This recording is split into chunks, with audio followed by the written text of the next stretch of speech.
फिर अपन चलते हैं इसकी स्टेजेस के बारे में। किसकी स्टेज के बारे में जानकारी लेते हैं अपन? सीजर। सीजर अलग अलग स्टेज में आते हैं। सबसे पहले सीजर की स्टेज है प्रोड्रोमल। कौन सी स्टेज है सीजर की? प्रोड्रोमल।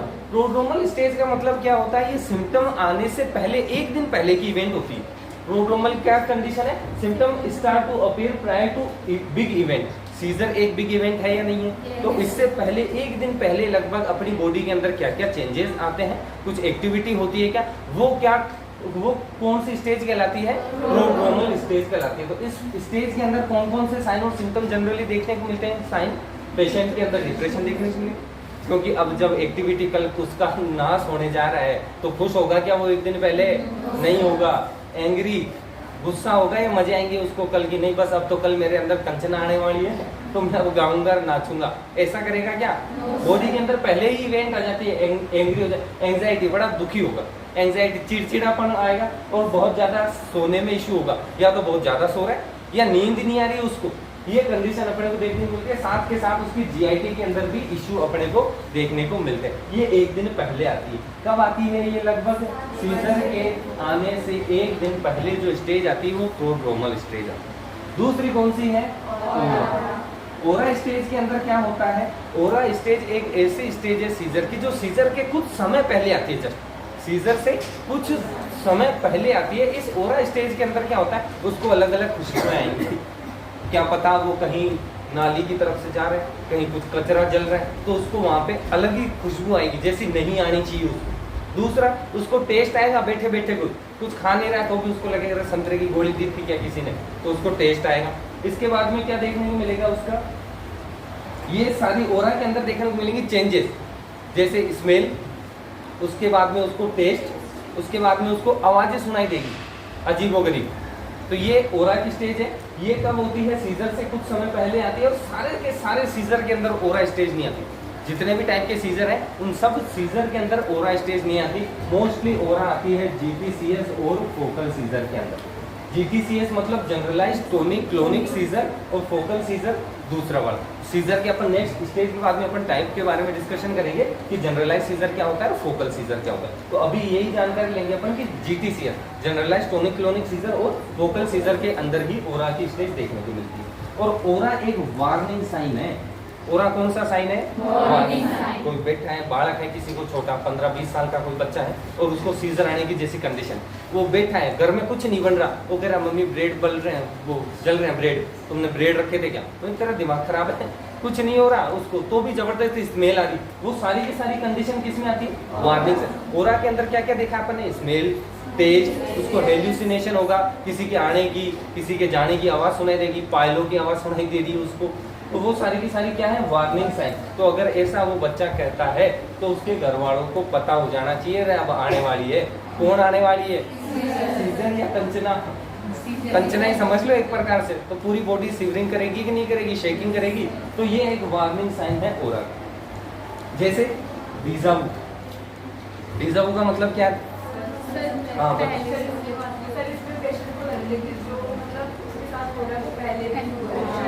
हनी सिंह की तरह जैसे मुझे लग रहा है कहीं अपन मिले हैं, ये मुझको डीजा हुआ है, ऐसा गाना है क्या हनी सिंह का? कौन सा है? क्या नाम है उसका? अरे कम से कम गाने तो सुनो, पढ़ते नहीं हो। क्या नाम है उस गाने का? Blue eyes. तो जो भी हो, क्या करना है। तो उस गाने में ये कहता है उस छोरी को कि ऐसा लग रहा है या तो अपन पहले मिले हैं या मुझको डीजा हो रहा है। तो पहले मिले हैं पर मिले नहीं है एक्चुअल में, तो वो कंडीशन क्या कहलाती है? डीजा। और जेमेसी व्यू का मतलब क्या होता है? उसका अपोजिट। जान रहे हैं, जैसे कोई दोस्त है, छोरा खड़ा है पार्क में सिगरेट पी रहा है और उसके पड़ोस के अंकल जी आए, उसके सामने से निकल रहे, अंकल उसको देख रहे हैं, छोरा उसको देख रहे हैं, अंकल को देख के गर्दन नीचे कर ली, इधर देख के जानबूझ के पी रहा है। ऐसा कि नहीं अंकल में तो आपको जानता ही नहीं, पर उसको एक्चुअल में वो जान रहा था। तो जान रहा था, जानने के बाद अगर वो अनजान बन रहा है तो वो कौन सी कंडीशन कहलाती है? जेमेसी व्यू। और नहीं जान रहा है उसके बावजूद, अरे भाई आजा मैंने तेरे को देखा है, तू वहीं था क्या? नहीं मैं तो था ही नहीं। नहीं तू था, मैंने तेरे को देखा है, मतलब वो नहीं था, उसको नहीं जान रहा, उसके बावजूद भी वो ऐसा फील होता है कि उसको पहले देखा, तो वो कौन सी कंडीशन कहलाती है? इसके बाद में ऑटोमेटिज्म। ऑटोमेटिज्म वाली भी कंडीशन होती है। और ऑटोमेटिज्म वाली मतलब क्या होता है? अपने आप ही, जैसे एक्सेसिव ब्लिंक करेगा, पेशेंट क्या करेगा, एक्सेसिव ब्लिंक करेगा आंखों के अंदर, इसके अलावा च्यूइंग करेगा एबनॉर्मल, कुछ है ही नहीं मुंह में उसके, फिर भी जबरदस्ती चबाने की एक्टिंग कर रहा है, वो एक्टिंग नहीं कर रहा, उसको ओरा की कंडीशन है। कौन सी स्टेज है, उसको ओरा स्टेज चल रही है। इसके अलावा जो लिप्स है वो स्मेक्स करेगा, मतलब पाउट वाउट नहीं बनाते हैं क्या, बनाते हैं, वो जबरदस्ती की पाउट बनाएगा, घर में बैठा बैठा 15 साल का, पाउट का पता नहीं है उसको क्या है, फिर भी बना रहा है जबरदस्ती, इसका मतलब वार्निंग साइन है। आया समझ में? फिर क्या हो गया, विजन अल्ट्रेशन हो गया, उसके टेस्ट और उसके स्मेल के अंदर अल्ट्रेशन देखने को मिलता है। ये सीजर के कुछ सेकंड से कुछ मिनट पहले की कंडीशन, ये कब आती है, सीजर के आने से कुछ सेकंड पहले या कुछ मिनट पहले ओरा की कंडीशन देखने को मिलती है। तीसरी कौन सी स्टेज है, एक्टस। एक्टस का मतलब है कि अब वो काम होगा, इस स्टेज में उसकी बॉडी के अंदर अब चेंजेस आएंगे सीजर के बाद में। जो कन्वर्जन अपन ने देखा था, क्या क्या देखा था उसके अंदर, जर्की मूवमेंट देखा था, स्टिफनेस वगैरह जो भी देखा, वो सारी की सारी कंडीशन इस एक्टस स्टेज के अंदर आती है। और ये लगभग एक्चुअल सीजर होती है, ये लगभग क्या, ये एक्चुअल सीजर है, जो अपन कहते हैं ना इसको ताने आ गई, वो पड़ा रहता है, वाइब्रेट करता है, तो वो एक्टस स्टेज में होता है उस समय पेशेंट। अब ये लगभग 1 से 3 मिनट तक चलती है।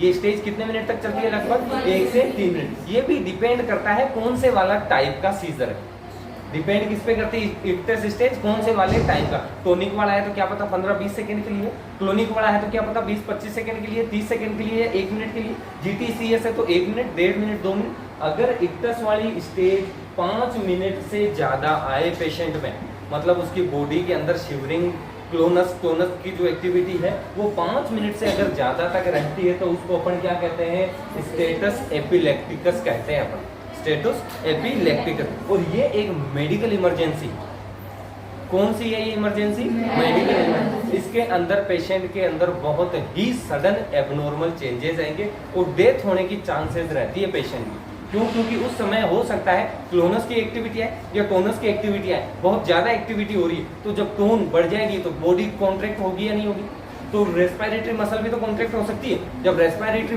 मसल कॉन्ट्रैक्ट हो गई 5 मिनट से ज्यादा, लगभग आधे घंटे तक भी अपन इसको देखते हैं, लगभग आधे घंटे तक की स्टेज में अपन देखते हैं। अब आधे घंटे तक 10 मिनट तक किसी पेशेंट सांस नहीं ले पा रहा, बहुत ज्यादा डायफ्राम कॉन्ट्रैक्ट हो चुकी, तो उस समय क्या होगा, भाई रेस्पिरेटरी डिस्ट्रेस होगा या नहीं होगा। और ब्रेन के अंदर अगर 3 मिनट या 5 मिनट से ज्यादा तक ऑक्सीजन नहीं पहुंचती तो क्या होता है, ब्रेन डेड हो जाती है। ब्रेन डेड देखते हैं ना अपन, तो ये अगर ज्यादा कंडीशन चल रही है, उसका रेस्पिरेटरी जो डायफ्राम था उसके अंदर एबनॉर्मलिटी होगी, कॉन्ट्रैक्ट हो गया, डायफ्राम रिलैक्स और कॉन्ट्रैक्ट प्रॉपर नहीं कर पा रहा है, तो सांस लेने में दिक्कत आएगी और स्टेटस एपिलेप्टिकस एक मेडिकल इमरजेंसी की कंडीशन कहलाती है। आ गया समझ में? नेक्स्ट स्टेज है पोस्ट इक्टल फेज। पोस्ट इक्टल फेज का मतलब क्या है, पोस्ट मतलब बाद में, इक्टस के बाद में। इक्टस के बाद में मतलब जब 3 मिनट हो गए, 2 मिनट हो गए, उसको चक्कर वक्कर जो भी आना था, उसको ताने आनी थी, वाइब्रेशन होना था बॉडी में, कॉन्ट्रैक्शन होना था, स्टिफनेस होनी थी, जो हो गई। अब उसके बाद में क्या होता है, उसके बाद वाली स्टेज कौन सी कहलाती है, पोस्ट इक्टल फेज या पोस्ट इक्टल स्टेज कहलाती है। अब ये पोस्ट इक्टल स्टेज डिपेंड करती है focus with impairment, generalize seizure और focus with secondary generalize. Focal with impairment का मतलब क्या होता है, फोकल सीजर एक सीजर का टाइप है जिसके अंदर एक ब्रेन में पर्टिकुलर एक ही जगह पे होगा, तो उसके अंदर पेशेंट के अंदर कुछ इम्पेयरमेंट दिख रहा है कि नहीं दिख रहा, वो चीज देखी। दूसरा देख रहे हैं जनरलाइज सीजर, तो जनरलाइज सीजर जो अपन ने यहाँ पे देखा था जीटीसीएस, कौन सी कंडीशन है, क्या है, कितने समय के लिए, वो चीज देखी। तीसरा देखते हैं फोकल सेकेंडरी टू जनरलाइज, मतलब क्या होता है, ये हेमिस्फीयर है ब्रेन के, ठीक है, इस जगह आ रहा है सीजर, और ये अगर इस कॉर्पस कैलोसम को क्रॉस करके इधर वाली लोब में भी चला गया तो ये क्या कहलाता, पहले इसी जगह आया था, सिर्फ एक ही जगह आया था। अब ये एक जगह आने के बाद में क्या हुआ, ये इसको क्रॉस कर गया, तो ये क्या हो गया, पहले एक ही जगह आया था तो फोकल, अब इसको क्रॉस कर गया तो सेकेंडरी टू जनरलाइज, क्योंकि अब इसके बाद में, फोकल के बाद में जनरलाइज आया। प्राइमरी फोकल था और सेकेंडरी कौन सा हो गया था, जनरलाइज। तो प्राइमरी तो ये फोकस था, और फोकस के बाद में अगर ये बहुत ही हार्ड इलेक्ट्रिकल इंपल्स जनरेट हो रहे हैं, बहुत ही पावरफुल इलेक्ट्रिकल इंपल्स जनरेट हो रहे हैं, और ये इस कॉर्पस कैलोसम को जो भाग डिवाइड करके रखता है उसको अगर क्रॉस करके दूसरी वाले हेमिस्फीयर में भी चला जाए, पूरे ब्रेन को इन्वॉल्वमेंट कर ले, तो उसको जनरलाइज सीजर कहते हैं। आगे समझ में? अब इसके अंदर अपन साइन और सिम्टम देखते हैं कि पोस्ट इक्टल फेज में क्या क्या पेशेंट के अंदर देखने को मिलता है। पेशेंट गजनी बन जाता है कभी कभी पोस्ट इक्टल फेज में, मतलब क्या हुआ था मेरे साथ पता ही नहीं उसको, एमनीशिया, लॉस ऑफ मेमोरी हो जाती है, ईसीटी पढ़ी है तुम लोगों ने? ईसीटी के अंदर सबसे इम्पोर्टेंट वो क्या देखते हैं लास्ट में? ईसीटी करने के बाद में चेंजेस बॉडी के अंदर कॉम्प्लिकेशन देखते हैं ना ईसीटी का। रेट्रोग्रेड एमनीशिया नहीं देखते? ईसीटी के अंदर रेट्रोग्रेड एमनीशिया तो देखते हैं, पेशेंट भूल जाता है कि क्या हुआ था मेरे साथ, गजनी बढ़ जाता है। तो इसके अंदर भी क्या होगा, आराम से पूरी बॉडी के अंदर वाइब्रेट होगा, 1-2 मिनट जो भी चेंजेस हो, उठ के बोलेगा क्या हुआ, क्यों इकट्ठे हो रहे हो तुम, कहाँ जाना है, कहीं जाना है क्या अपने को? तो वो यूं पूछता है। इसका मतलब क्या हो रहा है, उसको कहीं ना कहीं एमनीशिया की कंडीशन देखने को मिली। दूसरा उसके अंदर क्या हो रहा है, हो सकता है कंफ्यूजन, वो कंफ्यूज हो जाता है कि सारे के सारे आज क्यों आ गए यहाँ पे, जो पड़ोस वाले आंटी जी बुआ जी अपने से नाराज थे वो भी क्यों आए हैं, आज शादी है किसी की, तो उसको पता नहीं क्या कंडीशन होगी, तो वो कंफ्यूज हो गया। और लिथार्जी का मतलब क्या होता है, थक जाएगा ना, पूरी बॉडी के अंदर एक्टिविटी हो रही थी तो सांस फूल जाएगी उसकी, वो थक जाएगा, इतना काम किया था इसने, इतनी बॉडी के अंदर जर्की मूवमेंट हुए थे कि पेशेंट थक जाता है, वीक हो जाता है, पेशेंट का जो ग्लूकोज होता है वो ब्रेक डाउन हो जाता है बॉडी के अंदर, तो वो उसके बाद में थकावट होगी पेशेंट को, लॉस ऑफ मेमोरी होगी। टोर्स पैरालिसिस का मतलब क्या होता है, उसको एक तरफ बॉडी के अंदर सेंसेशन नहीं फील होगा, बॉडी के पर्टिकुलर, अगर देखो राइट वाले हेमिस्फीयर के अंदर उसके एब्नॉर्मलिटी हुई है, सीजर डेवलपमेंट हुआ है, तो ऑब्वियस बात है लेफ्ट वाली बॉडी के अंदर इंपेयरमेंट देखने को। लेफ्ट वाली के अंदर अगर कुछ सीजर डेवलप हुआ है तो उसकी वजह से कौन सी वाली बॉडी इंपेयर, राइट वाली, तो अपन अगर लेफ्ट वाली इंपेयर समझे तो राइट वाली के अंदर उसके क्या हुआ था, एबनॉर्मल इलेक्ट्रिकल इंपल्स जनरेट हुए थे, वो जनरेट होने के बाद में क्या होता है, इंपेयरमेंट तो बॉडी का लेफ्ट में होगा, तो पोस्ट इक्टल फेज में कभी कभी क्या होता है, पेशेंट का राइट साइड का डिपेंड करता है कौन सी वाली लोब के अंदर एबनॉर्मलिटी, राइट या लेफ्ट साइड की बॉडी के अंदर, एक साइड के अंदर क्या होता है, पैरालिसिस हो जाता है। वो पैरालिसिस लगभग 15 मिनट से लेके 48 घंटे के अंदर अंदर वापस सही हो जाता है, लगभग 15 मिनट से लेके 48 घंटे के अंदर वापस से नॉर्मल हो जाता है, उसको टोर्स पैरालिसिस कहते हैं। आ गया समझ में? टोर्स पैरालिसिस कब देखने को मिलता है, टोर्स पैरालिसिस देखने को मिलता है पोस्ट इक्टल फेज में, मतलब पेशेंट के अंदर सब कुछ चेंजेस आ चुका है, आने के बाद अब उसके एक तरफ बॉडी का पैरालिसिस हो जाएगा, उसको अपन टोर्स पैरालिसिस कहते हैं। ये लगभग 15 मिनट से लेके 48 घंटे के बाद में रिजोल्व हो जाता है, नॉर्मल ही बॉडी वापस से क्या कर देती है, उसको ठीक कर देती है। आगे यहाँ तक समझ में? क्लास में अपन ने कहाँ तक देखा था, अपने लास्ट क्लास में स्टेज देखी थी सीजर की, कितनी स्टेज थी, 4, कौन सी थी,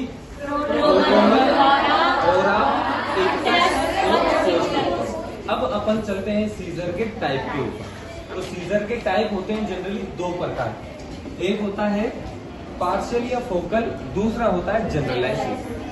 पार्शियल या फोकल का मतलब होता है कि ब्रेन के अंदर, ये मान लो ब्रेन है, इस ब्रेन के अंदर कोई भी एक जगह, किसी भी एक जगह पर्टिकुलर एक लोब के अंदर एक एबनॉर्मल स्ट्रक्चर का डेवलपमेंट हो जाएगा। जो सारे कोजेस थे अपने, उन कोजेस की गेट कौन सी, जो सारे कोजेस थे उन कोजेस में से क्या होता है, कोई भी कोजेस क्या लीड करवा सकता था, सीजर लीड करवा सकता था। अब सीजर अगर पर्टिकुलर ब्रेन के एक लोब में डेवलप हो जाए और लोब से भी एक पर्टिकुलर स्ट्रक्चर में डेवलप हो जाए, उसको अपन फोकल सीजर कहते हैं, ठीक है। जनरलाइज सीजर का मतलब होता है, जैसे ये ब्रेन है तो पूरे के पूरे ब्रेन के अंदर abnormal activity, abnormal electrical impulse generate होना, इनको अपन कौन सा कहते हैं, जनरलाइज। अगर पर्टिकुलर एक लोब में या लोब से भी एक हेमिस्फीयर में, इनमें अगर डेवलपमेंट हो रहा है तो अपन इसको कौन सा कहते हैं, फोकल। अब पहले फोकल वाले के अंदर अपन चल के देखें तो सबसे पहले अपन देखते हैं सिंपल, और दूसरा होता है ये कॉम्प्लेक्स। फोकल सिंपल का मतलब होता है कुछ एक जगह एबनॉर्मल इलेक्ट्रिकल इंपल्स जनरेट होंगे और वो जनरेट होने के बाद में क्या काम करवाएंगे, कहीं न कहीं एबनॉर्मलिटी कोज करवाएंगे, ठीक है। अब फोकल के अंदर भी क्या होता है, अगर इन दोनों में फोकल विद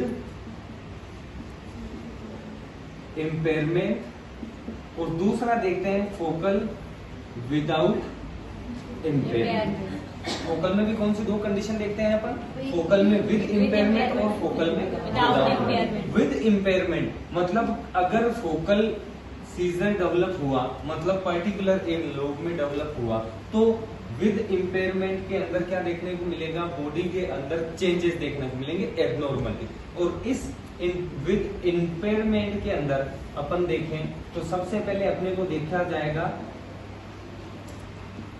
थैलेमस, नाम सुना है? Yes sir. दूसरा नाम क्या है? क्या काम करती है थैलेमस? क्या काम करती है? अभी नहीं पढ़ा, थोड़े दिनों पहले रिले सेंटर। क्या है ये? रिले सेंटर है। इम्पेयरमेंट के अंदर अगर थैलेमस के अंदर एबनॉर्मलिटी आने के चांसेस हो गए, थैलेमस के अंदर अगर एबनॉर्मलिटी आ गई तो साइन और सिम्टम दिखेंगे अपने को लॉस ऑफ कॉन्शियसनेस। ठीक, अपन क्या देख रहे हैं? अपन फोकल का देख रहे हैं। पहले फोकल में देख लें, फोकल विद इम्पेयरमेंट। अगर फोकल सीजर हुआ है तो एक में तो इम्पेयरमेंट होगा और दूसरे वाले में इम्पेयरमेंट नहीं होगा। अगर इम्पेयरमेंट होगा तो क्या देखा जाएगा? जो थैलेमस है उसका इन्वॉल्वमेंट होगा, तो साथ में लॉस ऑफ कॉन्शियसनेस। इसमें ओरा की स्टेज देखी जाएगी। जब ओरा की स्टेज आएगी तो ऑब्वियस बात है पोस्ट इक्टस स्टेज आएगी या नहीं आएगी? और इक्टस भी आएगी। क्या आएगी? इक्टस, क्योंकि अपन क्या पढ़ रहे हैं? इम्पेयरमेंट। इम्पेयरमेंट पढ़ रहे हैं तो कहीं ना कहीं बॉडी के अंदर चेंजेस आएंगे। ये होता है इम्पेयरमेंट वाले के अंदर। और विदाउट इम्पेयरमेंट के अंदर क्या होता है? No loss of consciousness. क्यों? क्योंकि जो थैलेमस है उसका क्या नहीं होता? इन्वॉल्वमेंट नहीं होता। जब थैलेमस का इन्वॉल्वमेंट नहीं हो तो क्या होगा? जो कॉन्शियसनेस यहाँ पे खत्म हो रही थी वो नहीं हो। दूसरा साइन और सिम्टम, जैसे ओरा आ रहा था इसके अंदर, एक ये स्टेज देख रहे थे तो इसमें ओरा आएगी क्या? ओरा नहीं है। जब ओरा नहीं आएगी तो पेशेंट के जो पोस्ट इक्टस और इक्टस वाली स्टेज देखने को मिलेगी? नहीं देखने को मिलेगी। तो जनरली फोकल का मतलब क्या है? फोकल में एक सिंपल, दूसरा कॉम्प्लेक्स। सिंपल वाले के अंदर अपन देख रहे हैं नो एनी इम्पेयरमेंट, जो ये कंडीशन देखी थी। कॉम्प्लेक्स वाले के अंदर अपन क्या देख रहे हैं? इम्पेयरमेंट वाले। ठीक है, कॉम्प्लेक्स के अंदर क्या देख रहे हैं? इम्पेयरमेंट। तो साइन और सिम्टम क्या देखने को मिलेंगे अपने को? अगर सिंपल वाला है तो उसके अंदर लॉस ऑफ कॉन्शियसनेस नहीं होगी, उसके अंदर ओरा वाली स्टेज नहीं आएगी, उसके अंदर पोस्ट इक्टस नहीं आएगी। थोड़ा बहुत देखने को मिलेगा अपने को इसके जो हैंड्स हैं इनके अंदर टिंगलिंग सेंसेशन या थोड़ा सा जर्की मूवमेंट देखने को मिलेगी, क्योंकि भाई जब सीजर है नॉर्मल इलेक्ट्रिकल इंपल्स जनरेट होगा तो ऑब्वियस बात है बॉडी के अंदर चेंजेस आएंगे। तो सिंपल के अंदर क्या देखने को मिलता है अपने को? कुछ अमाउंट में ही अपने को ये चीज देखने को मिलती है। दूसरा अपन देखते हैं कॉम्प्लेक्स। कॉम्प्लेक्स के अंदर ही थोड़ा सा ज्यादा एबनॉर्मलिटी की सिचुएशन देखने को मिलती है। एक फोकल जब होता है तो उसमें अपन ने पढ़ा था टोर्स पैरालाइसिस। टोर्स पैरालाइसिस का मतलब क्या होता है? पर्टिकुलर रीजन में अपने को उसका लॉस ऑफ सेंसेशन देखने को मिलेगा और वो 15 मिनट से लेके 2 दिन के अप्रोक्सीमेटली वापस से रिजोल्व हो जाता है। एक चीज अपने को देखने को मिलती है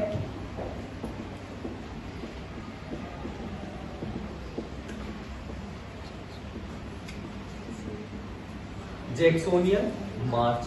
जैक्सोनियन मार्च का मतलब क्या होता है? उसके एक हाथ के अंदर इंपल्स जनरेट होंगे, वो यहां से सबसे पहले यहाँ पे इंपल्स जनरेट होंगे, यहां से उसके कॉन्ट्रेक्शन आना शुरू होंगे, जर्की मूवमेंट। यहां से आने के बाद में क्या होता है? उसके हाथ में आएंगे, पूरे हाथ में। पहले इतना था सिर्फ, अब इतना हाथ। अब इसके बाद में क्या होता है? पूरी बॉडी की तरफ आके वो आगे इंपेयरमेंट करवाता है। तो इसको कहते हैं अपन जैक्सोनियन मार्च। जैक्सोनियन मार्च का मतलब क्या है? पर्टिकुलर एक हैंड से अपन देखते हैं उसके एक हाथ में पहले कॉन्ट्रेक्शन आएंगे, एबनॉर्मलिटी ट्रिमर्स आएंगे, ये ट्रिमर्स फिर आगे बढ़ते बढ़ते पूरे हाथ के अंदर आएंगे, फिर पूरे हाथ के अंदर आने के बाद में क्या होता है? एक साइड में बॉडी में उसके आने लग जाता है। तो इसको अपन क्या कहते हैं? जैक्सोनियन मार्च। तो इंपॉर्टेंट चीज अपने को 2 याद रखनी है, एक तो टोर्स पैरालाइसिस और दूसरा जैक्सोनियन मार्च। एक चीज अपने को देखनी है भाई, सिंपल वाला है तो कॉन्शियसनेस बिल्कुल नॉर्मल रहेगी, कॉम्प्लेक्स है तो कॉन्शियसनेस अल्टर्ड हो जाएगी। तभी तो ये अपन सारी ओरा ये सारी स्टेज देख रहे थे इसके अंदर।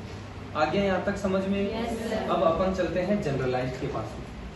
भाई जनरलाइज सीजर है, उसका मतलब क्या होता है? जनरलाइज सीजर का मतलब होता है कि पूरे ही ब्रेन के अंदर दोनों की दोनों जो हेमिस्फीयर है ब्रेन के, उस सारे पूरे ब्रेन के अंदर ही एबनॉर्मल इलेक्ट्रिकल इंपल्स जनरेट होने लग जाएंगे। तो जब ये एबनॉर्मल इलेक्ट्रिकल इंपल्स जनरेट होने लगेंगे तो बॉडी के अंदर 2 कंडीशन देखी जाएगी, एक तो जनरलाइज्ड मोटर और दूसरा जनरलाइज्ड नॉन मोटर। मोटर का मतलब क्या है कि जब जनरलाइज्ड सीजर डेवलप होता है उस डेवलपमेंट के साथ में बॉडी के मोटार रेस्पॉन्स के अंदर क्या क्या चीजें देखनी होगी। जो बॉडी का मोटार एक्टिविटी है, उन मोटार एक्टिविटी के अंदर कौन कौन सी चीजें देखने को मिलती है, कौन कौन इन्वॉल्वमेंट होता है। दूसरे के अंदर मोटार इन्वॉल्वमेंट नहीं होगा, मतलब बॉडी के अंदर मूवमेंट इन्वॉल्वमेंट नहीं होगा। तो जब मोटार इन्वॉल्वमेंट है उसके अपन अगर क्लासिफिकेशन अगर देखें जीटीसी जनरलाइज का, तो सबसे पहले देखते हैं GTC generalised tonic clonic seizure, ये मोस्ट कॉमनली टाइप का सीजर होता है, ठीक है। ये मोस्ट कॉमन टाइप का सीजर देखने को मिलता है।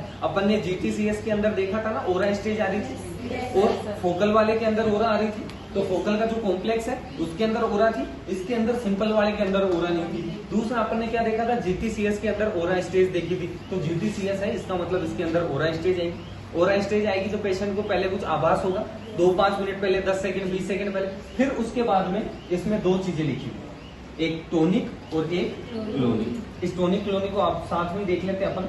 पहला सीजर का कौन सी कैटेगरी है, जनरलाइज का, जनरलाइज टोनिक क्लोनिक सीजर। इसमें क्या होता है, सबसे पहले बॉडी के अंदर इंपेयरमेंट आता है, स्टिफनेस ऑफ मसल।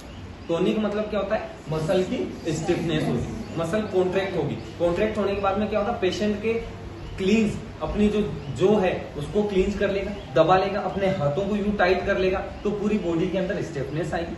वो कुछ सेकंड के लिए रहती। उस स्टिफनेस आने के बाद में उसकी बॉडी के अंदर क्लोनस स्टेज आती है, मतलब C फॉर कन्वर्जन और C फॉर क्लोनिक स्टेज। तो कन्वर्जन के अंदर क्या हो रहा था, शेकिंग मूवमेंट हो रहा था। तो पहले क्या होता है, उसकी बॉडी बिल्कुल टाइट हो जाती, स्टिफनेस होती, फिर उसके अंदर क्या देखने को मिलते हैं, कन्वर्जन देखने को मिलते हैं। और जब ये कंप्लीट हो जाता है, ये जनरली कितने देर के लिए होता है, 1 to 3 मिनट के लिए देखा जाता है। कितना टाइम ड्यूरेशन होता है इसका, 1 से 3 मिनट। फिर दूसरी चीज इसके अंदर क्या देखी जाती है, सबसे पहले टोनिक स्टेज आती है। टोनिक स्टेज का मतलब क्या होता है, स्टिफनेस।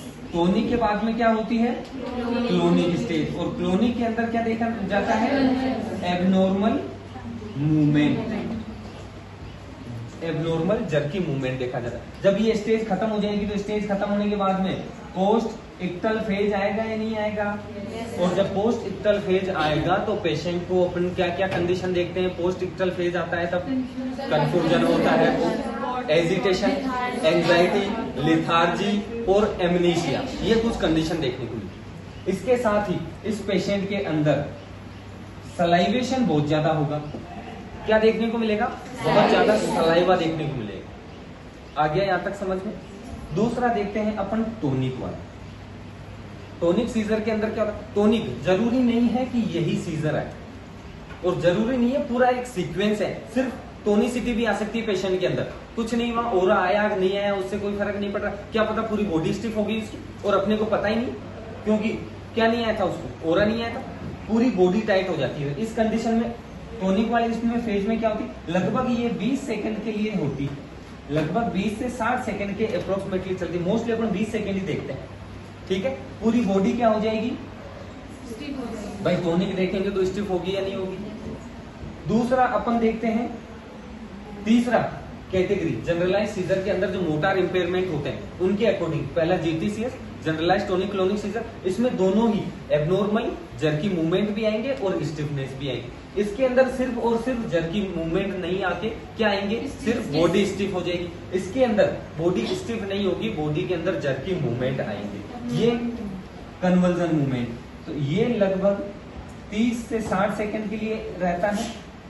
और क्या होता है, इस कन्वर्जन वाली एबनॉर्मलिटी के अंदर टंग बाइट का चांस देखने को मिलता है। क्या देखने को मिलता है, टंग बाइट का चांस। इसके अंदर बॉडी स्टिफ हो जाए, इसके अंदर क्या होगा, टंग बाइट, जो पेशेंट की टंग है वो बाइट होने के चांसेस रहते हैं।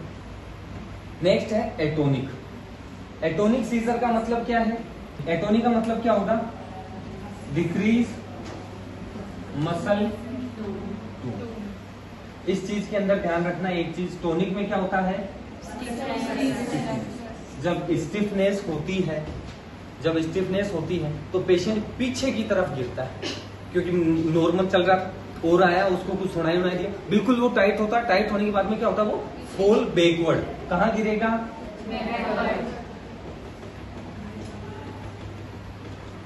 अब मसल के अंदर कुछ टोन ही नहीं है, बिल्कुल ही टोन नहीं है, तो पेशेंट कहां गिरेगा, आगे की साइड। तो इसमें क्या देखते हैं अपन, आ गया समझ में। टंग बाइट वाली कंडीशन किसमें देखी जाएगी,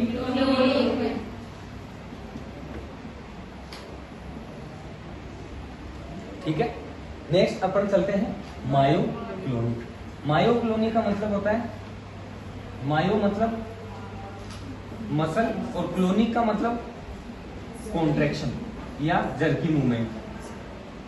जर्की मूवमेंट। मायोक्लोनिक के अंदर छोटी जो शॉर्ट मसल होती है, उन मसल के अंदर ये मूवमेंट देखने को मिलता है, पूरी बॉडी में नहीं देखने को मिलता है। क्या देखने को मिलता है? पर्टिकुलर कुछ एक रीजन में एक छोटी मसल के अंदर कॉन्ट्रेक्शन और एब्नॉर्मल शेकिंग बिहेवियर पेशेंट का देखने को मिलता है।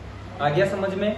अपन क्या देख रहे हैं? Generalise seizure. पहला देख रहे हैं जनरलाइज मोटर, मतलब मोटर एब्नॉर्मल। ये जो सारे के सारे सीजर थे, इनके अंदर कहीं ना कहीं बॉडी का इंपेयरमेंट हो रहा था, बॉडी के अंदर फिजियोलॉजी इंपेयर्ड हो रही थी। जैसे मसल का टाइट होना, पेशेंट का गिरना, मसल के अंदर कॉन्ट्रेक्शन आना, शिवरिंग होना, ये सारी देखने को मिल रही थी। अब जनरलाइज नॉन मोटर के अंदर क्या देखने को मिलता है कि कोई भी मोटर इन्वॉल्वमेंट नहीं होगा। कौन सा इन्वॉल्वमेंट नहीं होगा? मोटर। इसका टाइप है एक एब्सेंट सीजर। एब्सेंट सीजर का मतलब क्या है? जैसे मैं हूं, ये मैंने लिख दिया एब्सेंट सीजर, और मैं यूं रह गया खड़ा, इधर देख रहा हूं कुछ समय के लिए, 5, 7, 10, 15 सेकंड के लिए एक ही जगह में देख रहा हूं, कुछ भी नहीं कर रहा, तो वो कौन सा सीजर होता है? Absent scissor. उसको डे ड्रीमिंग भी कहा जाता है। क्या कहा जाता है? ये मोस्टली चिल्ड्रंस में देखा जाता है। किसमें देखा जाता है? चिल्ड्रंस में देखा जाता है। भाई इसके अंदर बॉडी के अंदर उसके कॉन्ट्रेक्शन हुआ था, रिलैक्सेशन हुआ था, स्टिफनेस हुई थी बॉडी के अंदर, कुछ भी बॉडी की जो उसकी मोटर एक्टिविटी है उसमें कोई चेंजेस नहीं आया था। बस वो सिर्फ एक तरफ देख रहा था, वो कुछ करते करते वहीं रुक गया था थोड़ी सी देर की, और सडन उसका जो फोकस था वो किसी और दूसरी चीज के ऊपर जाके अटक गया। आगे यहाँ तक समझ में? अब अपन किसके बारे में डिस्कस करते हैं? फोकल सीजर के बारे में। जो पहले अपन ने जनरलाइज देखा था और फोकल देखे थे, उसके बाद में वापस से एक बार फोकल सीजर के ऊपर थोड़ा सा और अगर डिस्क्राइब करने की कोशिश करें अपन, तो फोकल सीजर क्या होता है? फोकल सीजर पहला अपन ने कौन सा देखा था? With impairment. और दूसरा कौन सा देखा था? Without impairment. तो विद इम्पेयरमेंट है उसको अपन कहते हैं कॉम्प्लेक्स, और विदाउट इम्पेयरमेंट वाले को सिंपल। क्यों कह रहे थे? क्योंकि इम्पेयरमेंट हो रहा है, समस्या ज्यादा हो रही है, इसलिए वो कॉम्प्लेक्स है। इसमें इम्पेयरमेंट नहीं हो रहा, समस्या ज्यादा नहीं हो रही, इसलिए ये सिंगल या सिंपल। तो इस इम्पेयरमेंट के अंदर अगर थैलेमस का इन्वॉल्व हो गया तो कौन कौन सी कंडीशन देखने को मिलेगी अपने को? ओरा लॉस ऑफ कौन सी मिलेगी? इक्टस और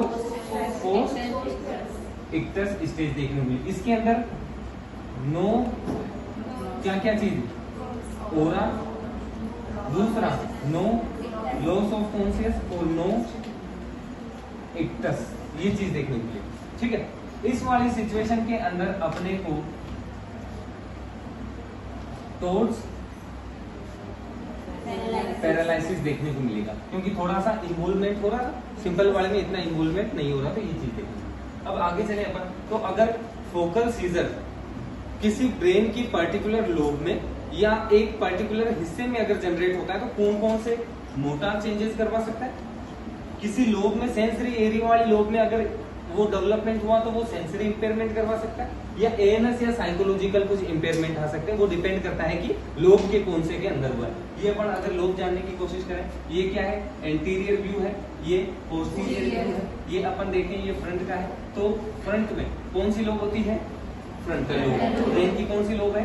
फ्रंटल। अपन ने क्या बोला? फोकल वाला किसी पर्टिकुलर लोब के अंदर एब्नॉर्मलिटी करवाएगा, पूरे ब्रेन में तो करवाने से ना। जब फ्रंटल लोब के अंदर अगर एब्नॉर्मलिटी करवाता है तो फ्रंटल एरिया के अंदर क्या क्या होता है? अपने कौन कौन से सेंटर होते हैं? फ्रंटल लोब के अंदर कौन कौन से सेंटर होते हैं? आगे की तरफ कहीं ना कहीं मोटर एक्टिविटी वाले सेंटर होते हैं या नहीं होते?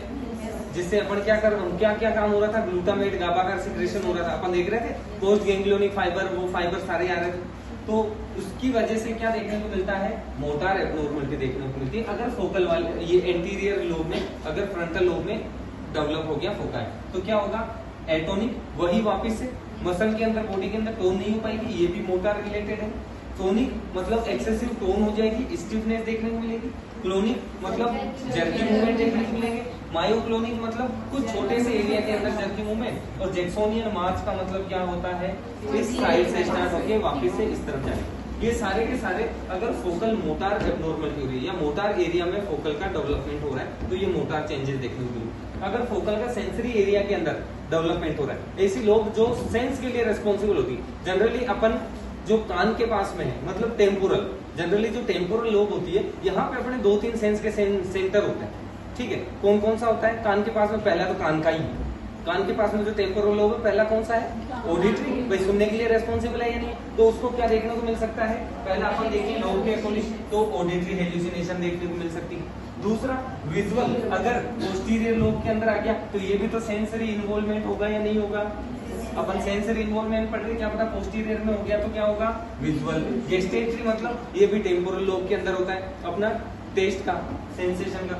टच और पेन, ये दोनों ही बॉडी के अंदर बहुत इंपॉर्टेंट रोल प्ले करता है, ये भी सेंसरी एरिया के अंदर होता है, टेम्पोरल लोब के अंदर ये दोनों ही सेंटर पाए जाते हैं। फीवर, टच, टेम्परेचर, सेंसेशन, इन सारी चीजों, अगर सेंसरी लोब के अंदर इन्वॉल्वमेंट हुआ, जैसे फ्रंटल में हो गया, तो जनरली क्या देखने को मिलेगा, मूवमेंट रिलेटेड।